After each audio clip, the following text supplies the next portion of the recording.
Barry Rubin is back again. He's the editor of Meria and head of a research center in Israel on the Middle East. Welcome. Thank you.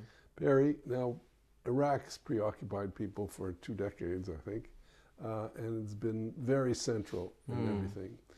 You've written that, and I don't know whether it's true, but you certainly wrote it, that Machiavelli was the greatest political theorist, and he'd said that regime change was the hardest thing to ever do in politics. Do you hold that to be true? I don't know, your memory is better than mine. I don't know if I'd say It's not Machiavelli my reading is better. I don't know if I'd say Machiavelli is the greatest political, but certainly, I mean, when it comes to statecraft, you read his work and it's very fresh and it's very applicable. And maybe we'd be much better. In fact, I'm sure we'd be much better off if many Western readers reread Machiavelli. Yeah, of course, this is. Well, partly because I think he's been misinterpreted as this evil demon. He sees things as all manipulative, whereas I think he's a descriptive analyst. I guess you could say he's the ancestor of realist thinking, but let's not get off on that. Look, I think if we talk about Iraq, this is your perfect example for saying the Arab-Israeli conflict is not the central issue in the region. I mean, what do events in Iraq really, I mean, there are people who have conspiracy theories, but really, this is a country. It has people in it. It's important who governs the country and how it's governed. And these, like in any country, these are the central issues. And the problem is that every country, in a sense, is an artificial construction. But maybe we could say that in some countries, they grow into themselves, their clothes, and others have more difficulty. And you do have this problem that Iraq forces together 3 different groups. The Kurds, who are non-Arab people in the north, very concentrated there, the Sunni in the center, and the Shia, particularly in the south, although there are also a lot in the center, depends on what areas of the country. And in the Middle East, religious groups function as ethnic groups. And this is the case.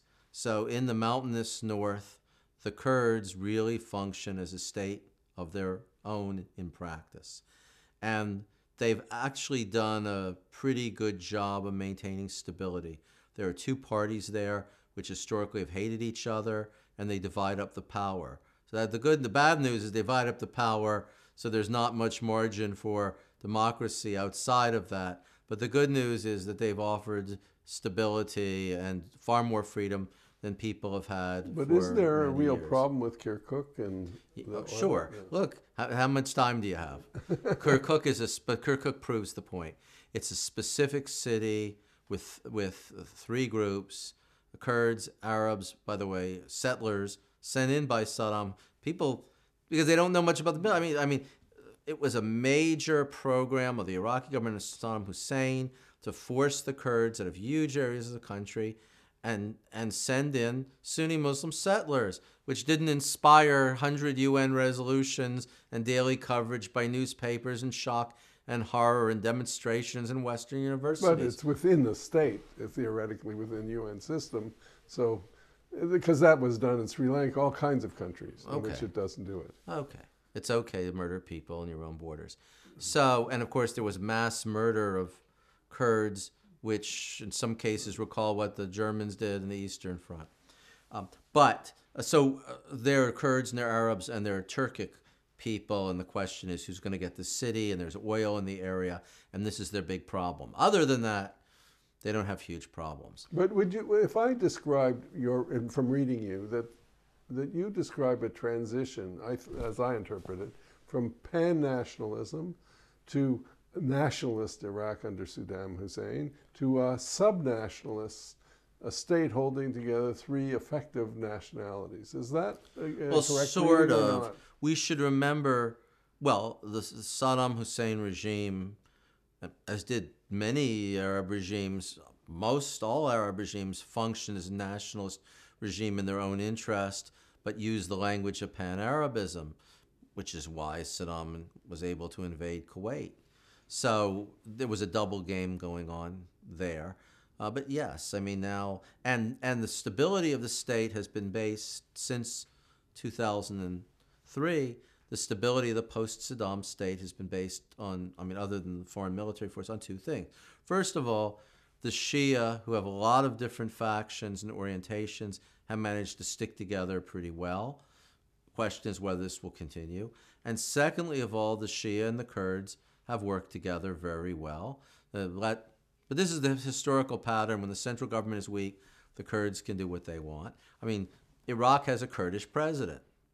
And so the country has moved inward. It's sort of split off from this historical Arab consensus. By the way, a lot of the fault there lies with Arab states that treated the post-Saddam government like dirt. And they, I mean, Arab states followed a policy which stupidly, almost calculated to drive Iraq toward Iran. Rather than integrating it, and bringing it in, they pushed it away. And that mistake may come back to haunt them. And obviously this is, of course, linked to the conflict between the Sunnis and Shia. But it just, from their point of view, from their interests, it was a mishandled issue. Talking about mishandled issue, I got the sense you thought it was fine that the Bush administration invaded Iraq. I don't know how you could possibly get that impression. But I know. I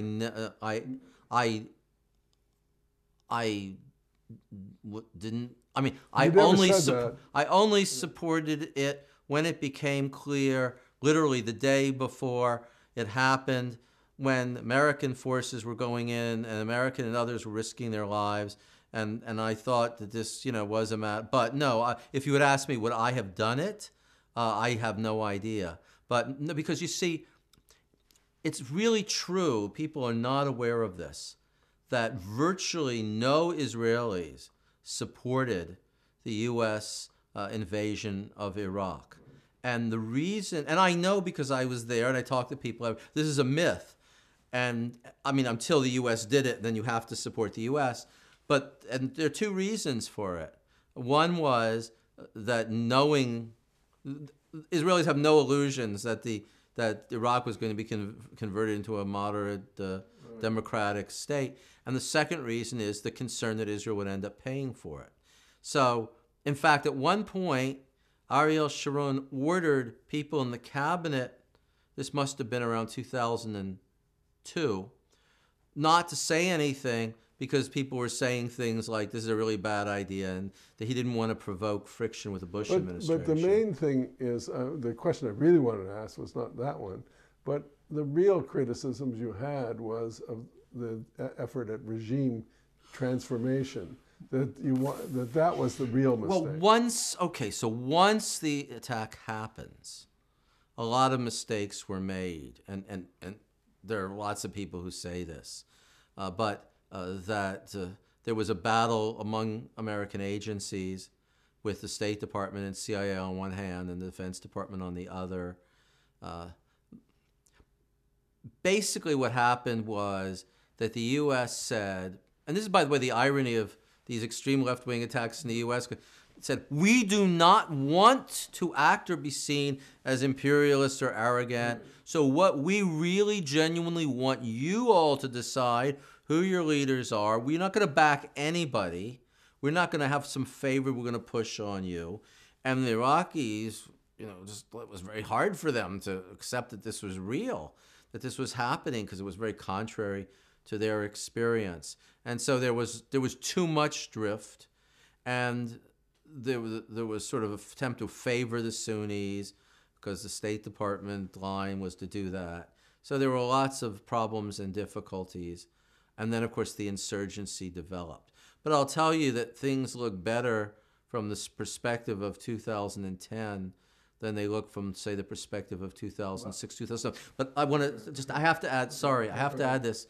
I was practically the first person to call for the withdrawal of American forces, and I think as early as 2005, because I said, okay, now you have to turn it over to them because they have an interest in surviving and keeping the whole country together.